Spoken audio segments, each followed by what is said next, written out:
후쪽에 있어요. 이사야 43장 1절에서 13절에 있는 말씀까지 한 절씩 나눌 수 있고 마지막 절은 같이 읽겠습니다. 야곱아 너를 창조하신 여호와께서 지금 말씀하시느니라. 이스라엘아 너를 지으신 이가 말씀하시느니라. 너는 두려워하지 말라. 내가 너를 구속하였고 내가 너를 지명하여 불렀나니 너는 내 것이라.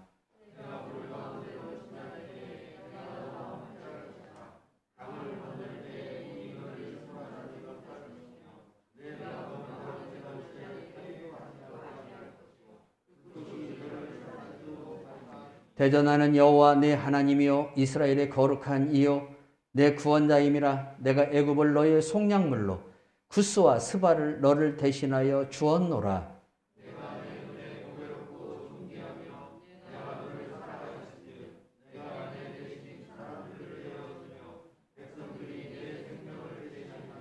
두려워하지 말라. 내가 너와 함께하여 내 자손을 동쪽에서부터 오게 하며 서쪽에서부터 너를 모을 것이며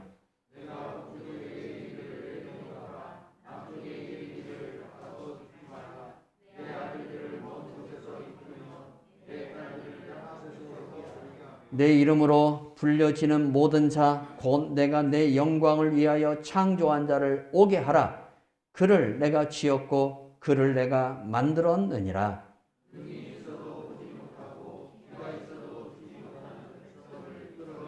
열방은 모였으며 민족들이 회집하였는데 그들 중에 누가 이 일을 알려주며 이전 일들을 우리에게 들려주겠느냐. 그들이 그들의 증인을 세워서 자기들의 옳음을 나타내고 듣는 자들이 옳다고 말하게 하여 보라.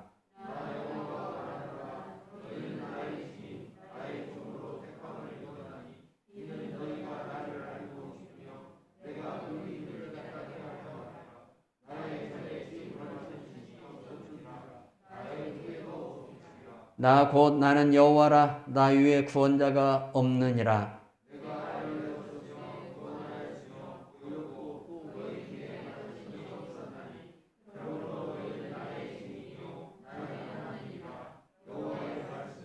같이 읽어요. 과연 태초부터 나는 그이니 내 손에서 건질 자가 없도다.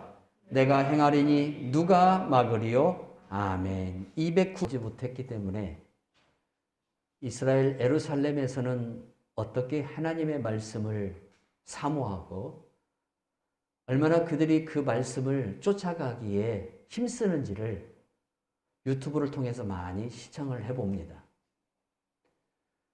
금요일 저녁 6시가 되면 유대인들은 안식일을 시작합니다.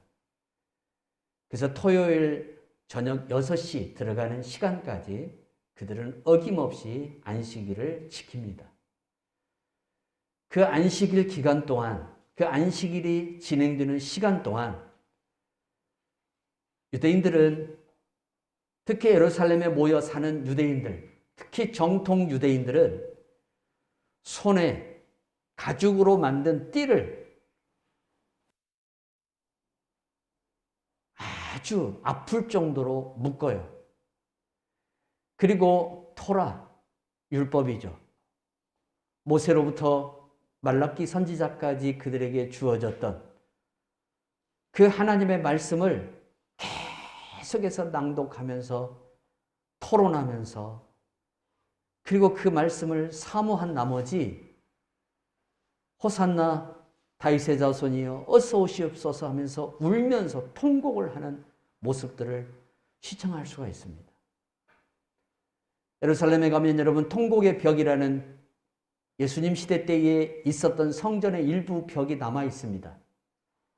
그 통곡의 벽을 붙잡고 얼마나 많은 눈물을 흘리면서 성경을 읽으면서 메시아가 그들에게 속히 오기를 기도하는 그 사람들을 보면 한편으로는 불쌍하기도 해요.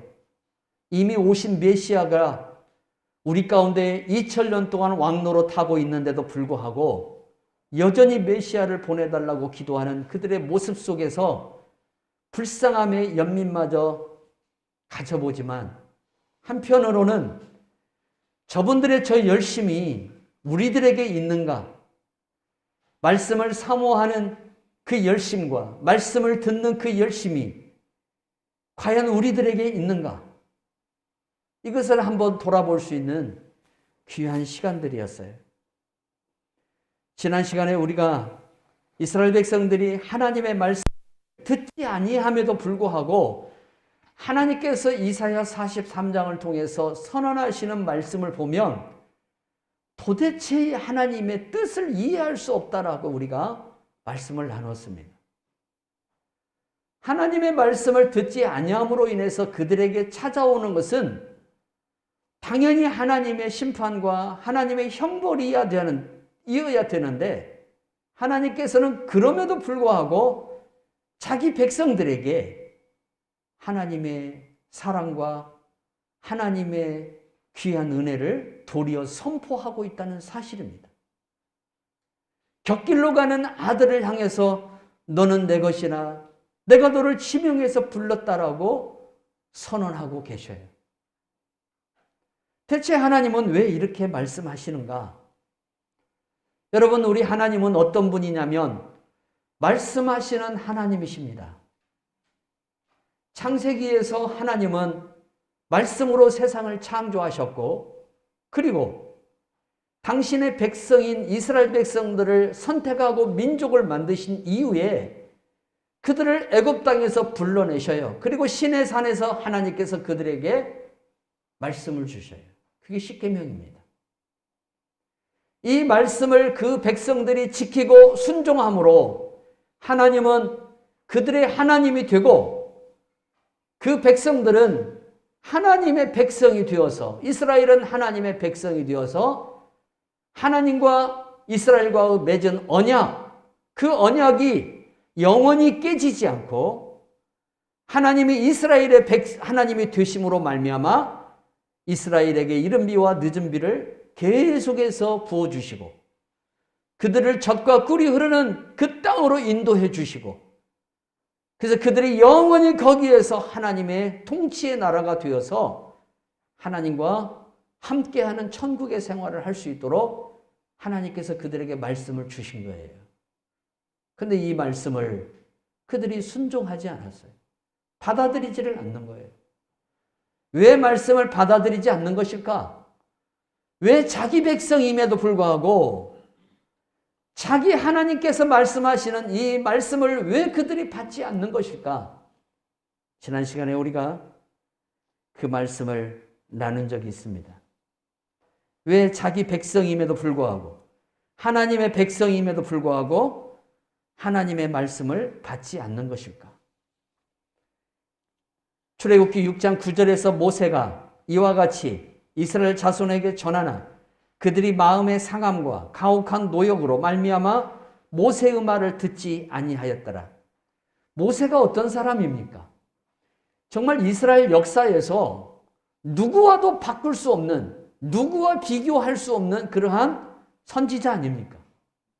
하나님께서 애굽에 있는 이스라엘 백성들을 출애굽시키기 위해서 그들 가운데 보낸 선지자가 모세이고 모세가 기도할 때 하나님께서 하늘에서 만나를 내리셨고 모세가 기도할 때에 지중해에 메추라기를 불어서 그 백성들을 먹이게 했고 모세가 기도할 때 하나님의 진노를 멈추었고 모세가 두 손을 들고 기도할 때 아멜렉과의 싸움에서 여호수아가 승리할 수 있었어요.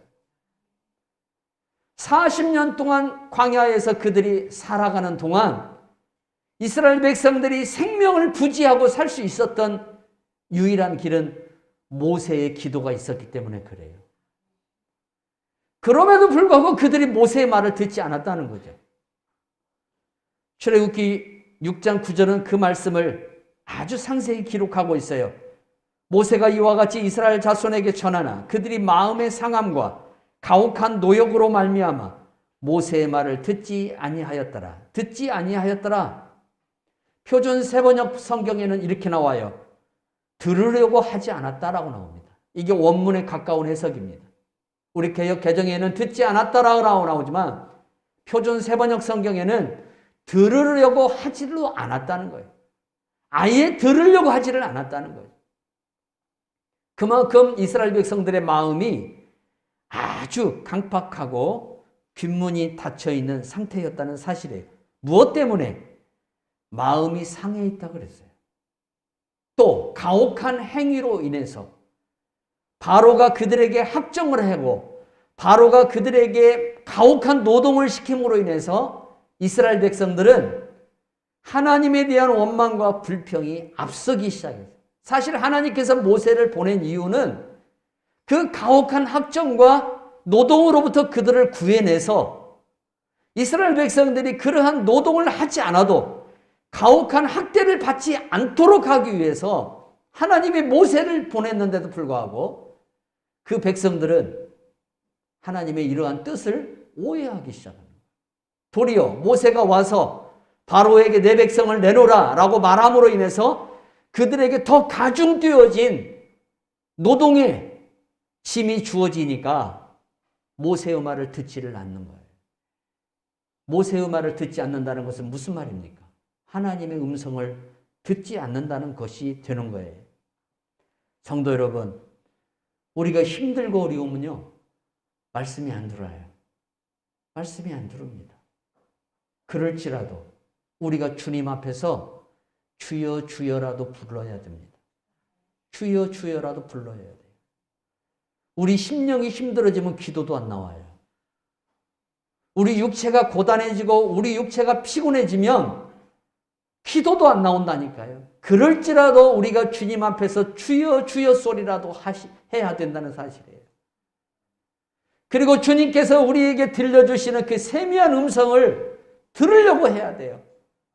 하나님께서 무슨 말씀을 통해서 나를 위로하실지, 나를 세워주실지, 내 문을 열어주시고 내 길을 인도하실지 우리가 주의를 기울여서 하나님의 음성 들으려고 해야 한다는 사실입니다. 어렵다고 해서 자꾸 말씀을 외면하면 생활이 더 외로워지고 생활이 더 어려워지고 생활이 더 힘들어집니다. 어려워도 주의 음성을 들으려고 해야 됩니다. 그래서 주님이 우리가 주의 음성을 듣도록 하기 위해서 무엇을 우리에게 주시냐면 에스겔서 36장에 말씀하시죠. 새 마음과 새 영을 너에게 주겠다 그래요. 새 마음, 새로운 마음이에요. 어떤 마음일까? 이 마음이 오늘 새벽에도 우리가 그 말씀을 나눴는데 내 안에 희망이 찾아오는 마음이에요. 내 안에 주님을 바라볼 수 있는 그 마음이에요. 그 마음을 주님이 우리 안에 열어주셔요. 그리고 우리 안에 우리 이 영, 내 영입니다. 내 이 영혼을 주님이 깨닫게 해주셔요. 새롭게 한다는 말은 내가 이래서는 안 되지. 내가 하나님께로 가까이 가야지. 이럴수록 내가 더 하나님의 주님 앞에 더 나가 기도하고 더 주님을 힘써서 붙잡아야 되지. 이 생각을 내 안에 주시는 거예요. 그리고 이 생각과 이 마음을 가지고 있는 사람 안에 하나님이 무엇을 부여주냐면 당신의 영, 성령이십니다. 성령 하나님을 부어주심으로 그 사람이 여호와의 군대가 되는 겁니다. 성도 여러분, 하나님은 우리가 말씀을 듣도록 우리를 새롭게 하셔요. 새롭게. 그래서 지난 시간에 우리가 얼마나 세상이 새로워지기를 원하는가, 새로운 것을 원하는가를 우리가 전자제품을 통해서 예화로 나눈 적이 있어요. 한번 보십시오, 여러분. 여러분들이 가지고 다니는 스마트폰이 그 대표적인 예인데 6개월만 지나면 여러분 구형이 되고 어떤 기능이 모자란 인터넷 그 모든 이 사업이 발달되는 데에 내가 갖고 있는 이 도구가 거기에 따라가 주지 못하는 그러한 현상이 일어납니다. 보십시오, 여러분. 세계적인 기업들이 이 IT 기업들이 얼마나 치열하게 경쟁하고 싸우는지를. 그래서 변화가 없으면 살아남을 수 없는, 여러분 저 북유럽에 가면 핀란드라는 아주 북극과 가까운 나라가 하나 있습니다. 이 나라를 먹여 살린 기업이 하나 있습니다. 노키아입니다. 한때에 세계의 시장, 핸드폰 시장의 30%를 점유하고 있는 기업이었습니다. 그런데 이 기업이 지금은 도산을 했을 뿐만 아니라 이름조차 듣기 힘든 그러한 기업이 됐습니다. 무엇 때문에 그럴까요? 변화에 적응하지를 못했습니다. 또한 여러분, IBM이라는 유명한 컴퓨터를 만들어서 파는 회사가 있었어요. 이 회사가 다른 회사에 뒤처지기 시작해요. 한때 IBM은 여러분 굉장히 유명한 컴퓨터 제조 회사였었어요. 그러나 이 회사를 다스리는, 이 회사를 이끌어가는 리더들이 과거에 안주하고 지난 시간 속에 자기들이 이루었던 그 업적에 매몰되어 있을 때에 다른 후발 주자 기업들이 새로운 제품을 만들어내고 새로운 아이디어를 창조해낼 때에 그들은 거기에 계속 안주했던 거예요. 그러니까 결국 기업 순위에서 밀리기 시작하고 지금은 도저히 앞에 앞서가는 기업들을 따라잡을 수 없는 그런 상황 가운데 있어요. 여러분, 일본의 소니라는 그 제품도 아실 줄 압니다. 한때 여러분이 트랜지스 라디오 소니에서 나온 거 하나만 갖고 있어도, 제가 젊은 날에 그거 하나만 갖고 있어도 정말 첨단 제품을 갖고 있는 사람으로 그렇게 취급되어졌습니다. 근데 지금 여러분 가정에서 쓰는 가전제품 중에 소니가 없습니다. 다만 소니가 그래도 세계 시장을 석권하고 있는 유일한 것은 카메라입니다. 카메라 외에는 소니가 세계의 모든 전자제품에서 다 뒤로 물러나가 있어요. 그 이유가 뭘까요? 소니는 지분을 국가가 많이 가지고 있어요. 일본 정부가 지분을 가지고 있다 보니까 이 일본의 그 관료주의가 회사의 발전을 이루지를 못하는 거예요. 그래서 일본에서는 여러분, 무언가 동사무소에 가서 서류 하나만 떼려고 해도 우리는 가자마자 바로 떼는데 일본은 몇 시간이 걸려요. 아니, 며칠이 걸리는 것도 있어요. 아직도 그 관료주의에 사로잡혀 있다 보니까 국가 자체가 발전이 안 되고 기업들 자체가 발전이 안 돼서 모든 가전제품이 우리 한국에 다 밀려버려요. 그래서 여러분 보십시오. 미국 사람들이 사는 세탁기, 삼성 아니면 LG입니다. 미국 사람들이 사는 TV, 거의 LG 제품입니다. 돌돌 말아서 올라오고 돌돌 말아서 화면이 없어집니다. 정말 상상도 못했던 이런 일들이 우리 세상에 벌어지고 있어요. 세상도 이렇게 빠른 변화를 요구하고 있다면 하나님 아버지께서 우리를 향한 바람은 우리도 우리 하나님의 그 성품을 담고 하나님의 모습을 닮은 모습으로 우리가 변화되기를 원한다는 사실이에요. 하나님이 우리가 주님을 닮기를 원해요.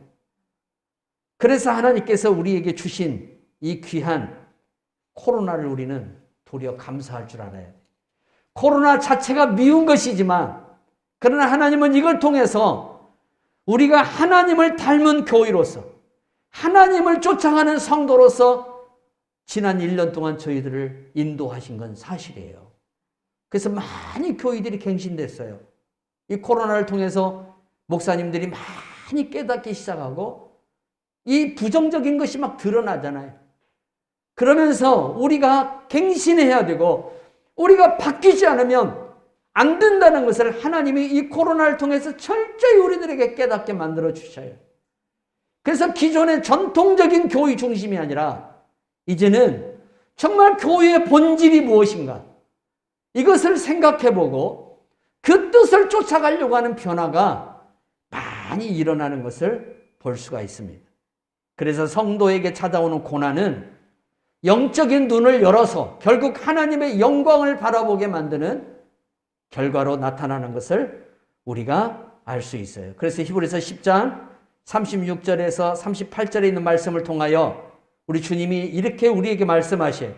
너희에게 인내가 필요하면 너희가 하나님의 뜻을 행한 후에 약속하신 것을 받기 위함이라. 잠시 잠깐 후면 오실 이가 오시리니 지체하지 아니하시리라. 나의 의인은 믿음으로 말미암아 살리라. 또한 뒤로 물러나가면 내 마음이 그를 기뻐하지 아니하리라 하셨느니라. 아멘.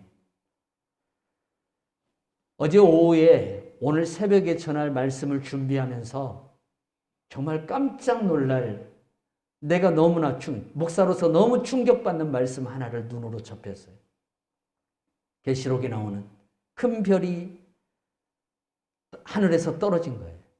이 별이 모든 땅에 있는 3분의 1의 물을 오염시키는 장면이 나와요.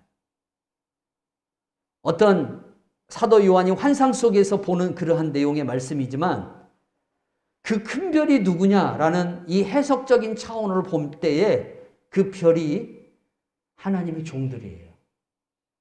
종들이 타락하면 물이 오염돼 버려요. 그 물을 마신 자들마다 다 죽어요. 저에게 해당되는 말이잖아요. 정말 하나님의 말씀을 잘못 가르치고 하나님의 말씀을 그릇되이 해석하고 하나님의 말씀을 자기의 사리사욕을 위해서 사용한다면 그 말씀을 먹는 사람들, 곧 교회의 성도들이 그 말씀을 먹고 살아나는 게 아니라 죽는다는 사실입니다.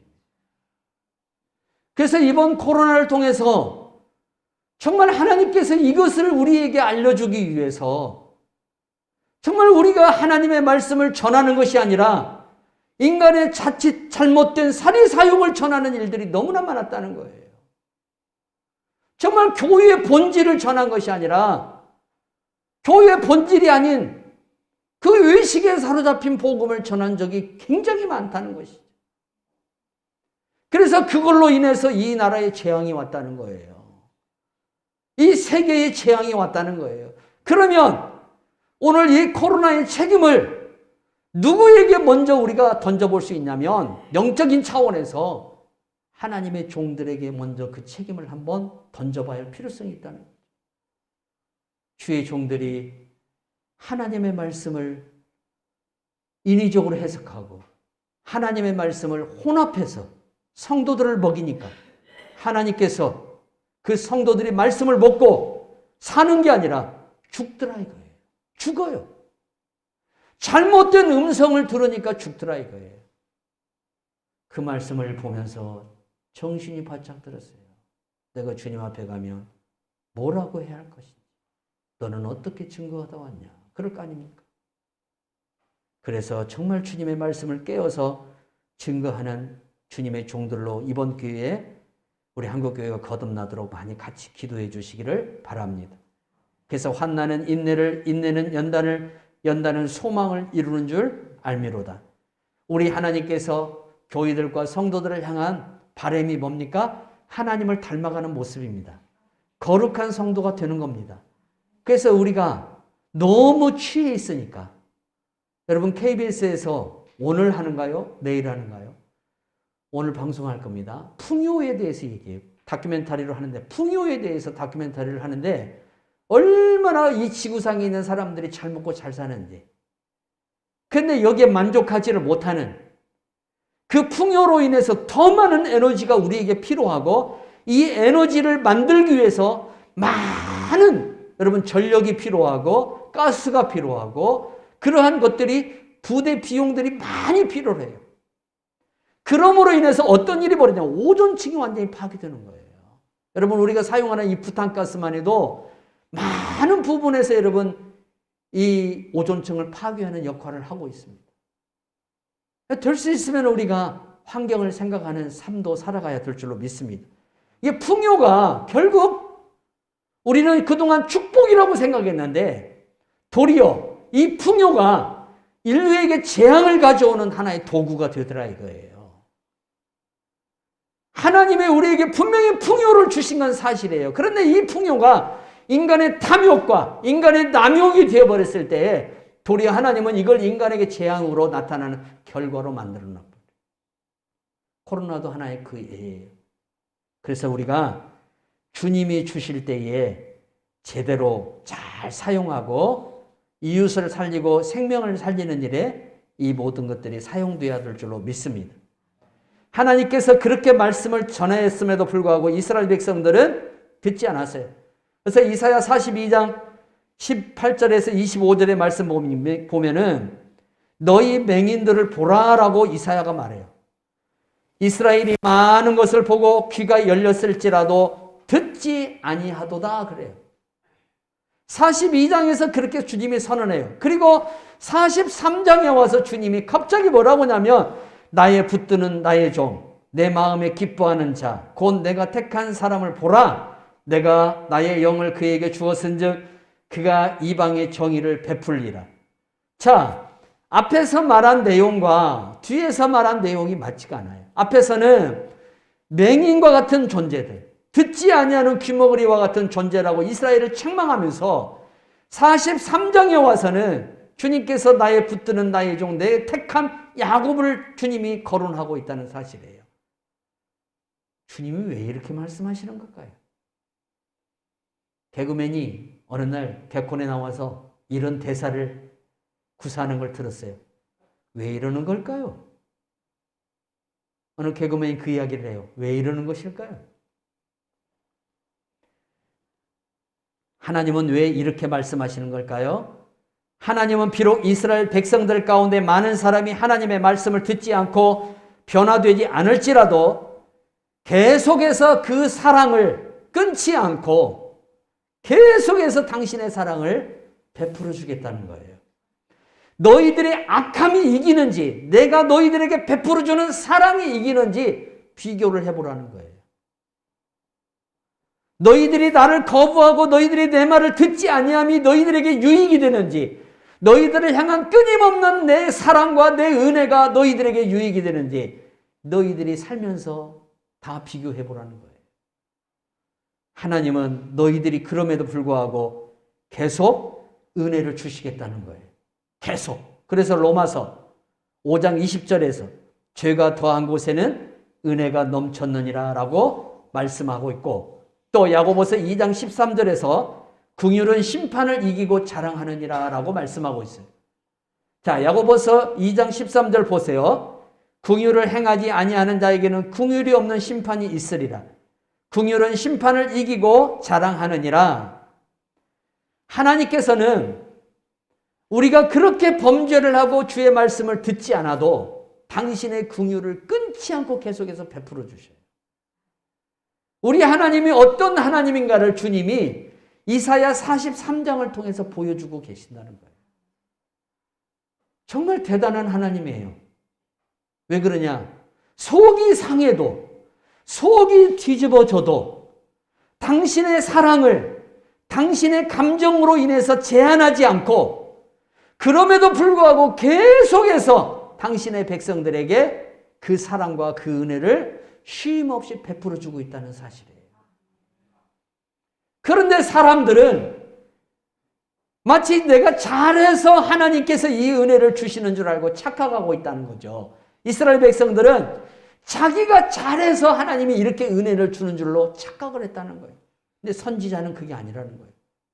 너희들이 하나님 앞에 잘해서 하나님이 이렇게 은혜를 주는 게 아니라, 우리가 하나님의 말씀을 듣지 않았음에도 불구하고, 순종하지 않음에도 불구하고 당신의 사랑으로 우리가 돌아오기를 기다리는 마음으로, 당신의 사랑이 끝내 우리를 이기기 때문에, 우리의 거역하는 것을 이기기 때문에 그 사랑으로 끝까지 견디고 하나님이 그 사랑을 우리 가운데 멈추지 않겠다는 것을 이사야가 이사야 43장에서 선언하고 있다는 사실입니다. 최근에 유행하는 찬양 중에 여호와께로 돌아가자라는 찬양이 있어요. 이 찬양이 에레미야서 8장 5절에서 7절에 있는 말씀과 호세아서 6장 1절에서 3절에 있는 그 말씀을 가사로 개사해가지고 지은 찬송인데, 내 백성이 나를 떠나 돌아섰지만 내 사랑이 내 백성을 포기해 못하는, 내 모든 것 내어주고 나 그들을 얻으리라, 이렇게 시작이 돼요. 여러분, 이 찬양을 듣다 보면 하나님의 사랑을 받는 사람들이 하나님 앞에 사랑받은 짓을 해서 사랑받는 게 아니라, 그럼에도 불구하고 하나님이 우리를 사랑하시더라 이거예요. 그러면 여러분, 오늘 우리가 인생을 살아갈 때에 어떤 사람에게 사랑을 쏟아 부어야 할 때가 있어요. 그 사람이 사랑받을 만한 사람이기 때문에 우리가 사랑을 주는 게 아니라, 그 사람이 사랑을 받을 만한 그러한 모습이 보이지 않을지라도, 그럼에도 불구하고 하나님이 나를 사랑한 것 같이 나도 그 사람을 사랑할 때에 그 영혼이 주께로 돌아오는 역사가 일어나는 거예요. 우리가 그렇게 살아가야 될 줄로 믿습니다. 그래서 하나님 아버지의 사랑은 끊임이 없어요. 결국에 여러분 이 사랑에 다 감동되고 이 사랑에 다 감복되고 이 사랑에 다 무릎 꿇게 되어 있습니다. 얼마나 하나님을 혐오하고 하나님을 욕하고, 여러분 우리나라 초창기에 목사님이신 김익두 목사님은 저 외국에서 온 선교사님에게 돌을 던져가지고 마포 사무엘 목사님이 이 턱을 맞아가 돌로 턱을 맞아고 이 턱이 나가버렸어요. 그때 무슨 치료를 얼마나 받았겠어요. 그래도 그 선교사님이 이 사람을 용서하고 주의 사랑으로 기다리니까 어느 날 이 김익두 목사 머리 이 귀 속에 예수 믿어야 한다는 소리가 계속 들리기 시작하는 거예요. 이 환청이 들리기 시작하는 거예요. 그리고 결국 선교사님에게 와서 자기가 이 돌을 던진 주범이라고 고백을 하고 용서를 구했는데, 선교사님이 이분을 신학 공부를 시켜갖고 우리나라의 초대 7인 목사 중에 한 사람이 되도록 만들어요. 보십시오 여러분. 손양원 목사님은 어땠습니까? 아들을 죽인 그 공산주의자를 자기 양아들로 삼았습니다. 그 아들, 양아들이 또 자식을 낳았는데 그 자식이, 손양원 목사님의 양손자죠. 이분이 목사가 됐어요. 지금 현재 생존해 계시는 분인데 이분이 최근에 자기 아버지 고백을 해요. 자기 아버지. 이런 아버지임에도 불구하고 이 아버지를 당신의 아들로 받아주고 당신의 그 안에 있는 예수 사랑으로 용서해 준 그분이야말로 정말 예수님을 제대로 닮으신 분입니다. 그러면서 이분이 뭐라고? 나도 그렇게 살겠습니다. 내 아버지의 부끄러움을 사랑으로 씻으면서 살겠습니다.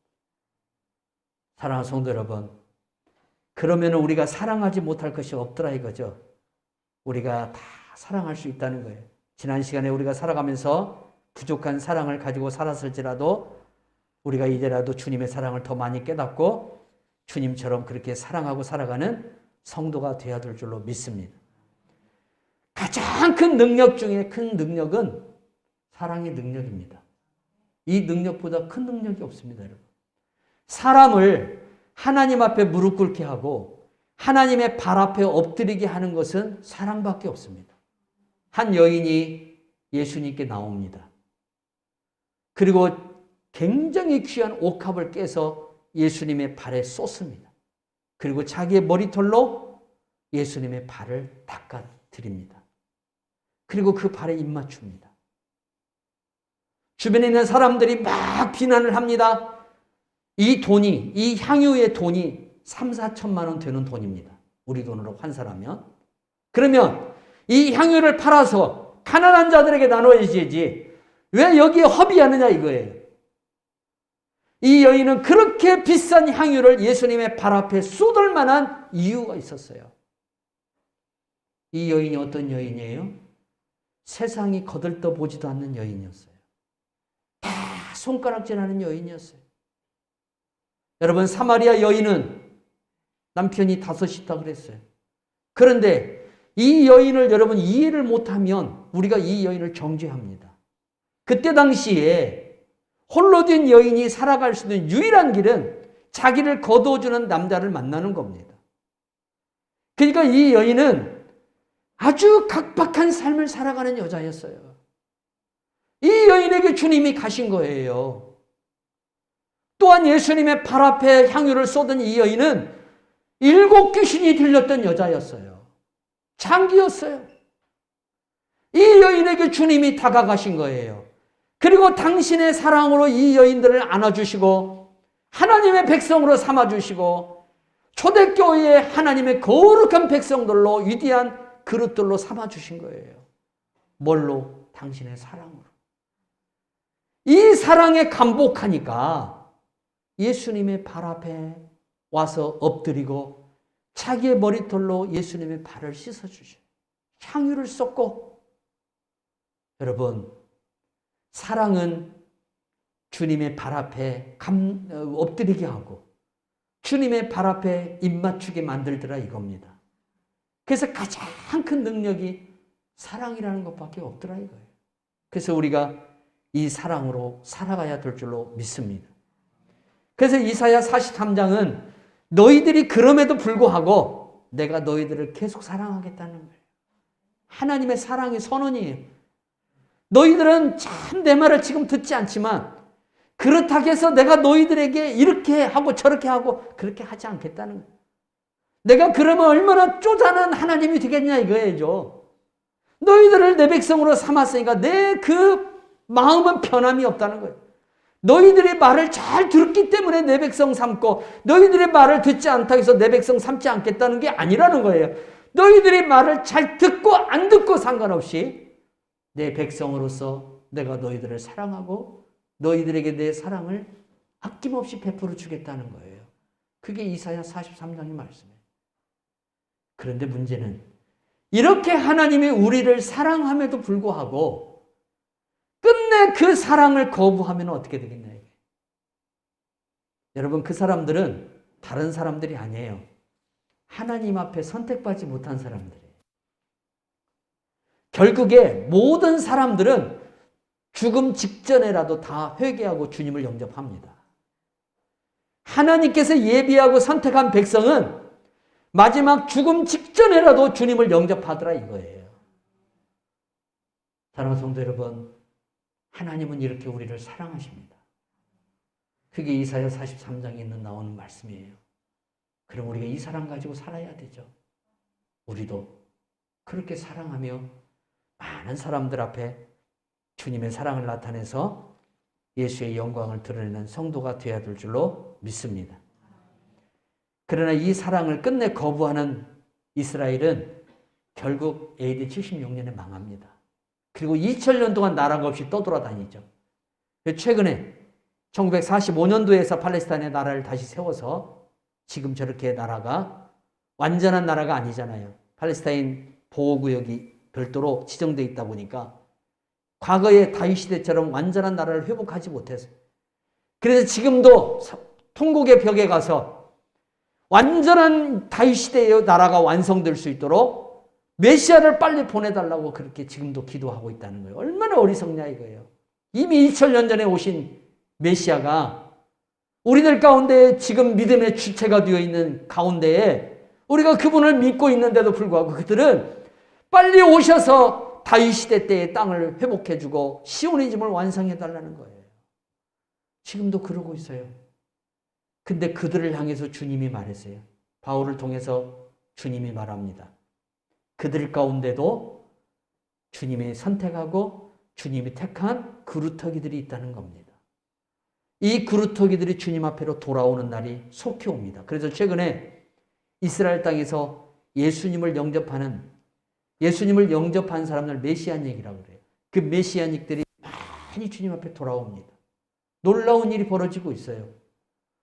자, 유대인들과 표면적 유대인과 이면적 유대인 우리들이에요. 이면적 유대인인 우리들이 한 몸을 이룰 때에 주님이 오신다 그랬어요. 이스라엘의 구원이 완성될 때에 우리 주님이 이 땅에 오시는 거예요. 이제. 그래서 이제 완전한 주님의 나라가 이 땅 가운데 새하늘과 새 땅이 나타나서 우리가 거기서 영원히 살게 되는 거예요. 여러분, 그날이 오기까지 우리가 오늘 이사야 43장을 통해서 주시는 이 사랑의 교훈을 통해서 우리도 수많은 사람들을 하나님 앞으로 인도하는 귀한 성도들이 되기를, 끝까지 주님처럼 사랑하시기를 주님의 이름으로 축원합니다. 하나님 아버지. 아멘.